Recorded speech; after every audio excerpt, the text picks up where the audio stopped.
നമ്മൾ ഇന്ന് നോക്കാൻ പോകുന്നത് ലിക്വിഡ് എംബ്രോയിഡറി യൂസ് ചെയ്തിട്ട് ബ്ലൗസിൽ എങ്ങനെ ഡിസൈൻ ചെയ്യാന്നുള്ളതാണ്. സാരി ബ്ലൗസിൽ എങ്ങനെ ഡിസൈൻ ചെയ്യാന്നുള്ളതാണ്. അപ്പോൾ ഇത് ഞാൻ ചെയ്തേക്കുന്നത് എനിക്ക് അധികം സമയമൊന്നും ഇല്ലായിരുന്നു. ഇപ്പോൾ എനിക്ക് പെട്ടെന്ന് ഒരു സാരി ബ്ലൗസ് ചെയ്യേണ്ട ഒരു ആവശ്യം വന്നു. പക്ഷേ എനിക്ക് സമയമില്ല. അതായത് ഫുൾ എനിക്ക് സ്ലീവിൽ വർക്ക് ചെയ്യണമെന്നായിരുന്നു. പക്ഷെ ചെയ്യാനുള്ളൊരു സമയമില്ല. ത്രെഡ് വർക്ക് ആയാലും ശരി, അല്ലെ മിറർ വർക്ക് ആയാലും. മിറർ വർക്ക് കുറച്ചും കൂടെ എളുപ്പമാണ്, എങ്കിലും അത് ചെയ്യാനായിട്ട് തോന്നിയില്ല. അപ്പോൾ ത്രെഡ് വർക്കോ അല്ലെങ്കിൽ എന്തെങ്കിലും ബീഡ് വർക്ക് ചെയ്യണം എന്നുള്ളതായിരുന്നു. അപ്പോൾ ഫുള്ള് സ്ലീവ് മൊത്തം വർക്ക് വരണം എന്നുള്ളതായിരുന്നു എൻ്റെ ഒരു ആഗ്രഹം. പക്ഷേ എനിക്ക് ചെയ്യാനായിട്ട് അധികം സമയം കിട്ടിയില്ല. അപ്പോൾ പെട്ടെന്ന് എനിക്ക് തോന്നി ലിക്വിഡ് എംബ്രോയിഡറി വെച്ചിട്ട് നമുക്ക് അതൊന്ന് ചെയ്ത് നോക്കാമെന്ന്. അങ്ങനെ ഒന്ന് ട്രൈ ചെയ്ത ഒരു സാരി ബ്ലൗസാണ് അതായി കാണുന്നത്. അപ്പം ഈ സാരി ബ്ലൗസിൻ്റെ സ്ലീവ് മൊത്തമാണ് ഞാൻ ചെയ്തേക്കുന്നത്.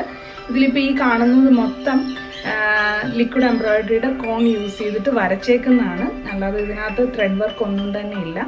പിന്നെ വരുന്നത് കുറച്ച് മുത്തും അതുപോലെ സ്റ്റോൺ ചെയിനും വെച്ചിട്ടുണ്ട്.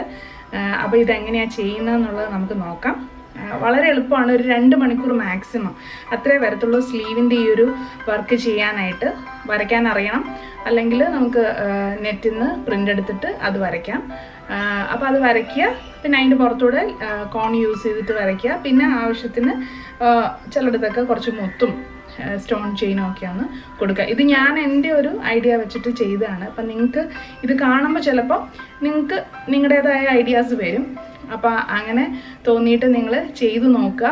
എളുപ്പത്തിൽ കാര്യം തീരും. നമുക്കിപ്പോൾ പെട്ടെന്ന് ഇപ്പോൾ നാളെയോ മറ്റന്നാളോ വല്ല ഫംഗ്ഷനുണ്ട്, നമുക്ക് സാരി ബ്ലൗസ് തയ്ക്കാൻ അറിയാം, പക്ഷെ വർക്ക് ചെയ്യാനായിട്ട് അധികം സമയമില്ലെന്നുണ്ടെങ്കിൽ ഈ ഒരു ഐഡിയ ഒന്ന് ട്രൈ ചെയ്ത് നോക്കാവുന്നതാണ്. അപ്പോൾ ഇതെങ്ങനെയാണ് ചെയ്യുന്നതെന്നുള്ളത് നോക്കാം.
അപ്പോൾ ലിക്വിഡ് എംബ്രോയിഡറിയുടെ കോൺ യൂസ് ചെയ്തിട്ട് എങ്ങനെയാണ് എളുപ്പത്തിൽ ഡിസൈൻ ചെയ്യുന്നതെന്നുള്ളത് നോക്കിയല്ലോ.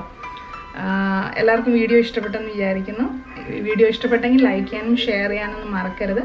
അതുപോലെ എൻ്റെ ഈ ചാനൽ ആദ്യമായിട്ടാണ് കാണുന്നതെങ്കിൽ സബ്സ്ക്രൈബ് ചെയ്യുക. അതിനടുത്തുള്ള ബെല്ലൈക്കൺ കൂടെ എനേബിൾ ചെയ്യുക. അല്ലെങ്കിൽ നിങ്ങൾക്ക് ഞാനിടുന്ന വീഡിയോസിൻ്റെ നോട്ടിഫിക്കേഷൻ അപ്പോൾ കിട്ടണമെങ്കിൽ ബെല്ലൈക്കൺ കൂടെ എനേബിൾ ചെയ്യണം. അപ്പോൾ ഇനിയും ഇതുപോലുള്ള മറ്റു വീഡിയോസുമായിട്ട് ഉടനെ തന്നെ വരുന്നതാണ്. നിങ്ങളുടെ അഭിപ്രായങ്ങൾ അറിയിക്കാൻ മറക്കരുത്. അപ്പോൾ ഇനി അടുത്ത വീഡിയോയിൽ ഉടനെ തന്നെ കാണാം.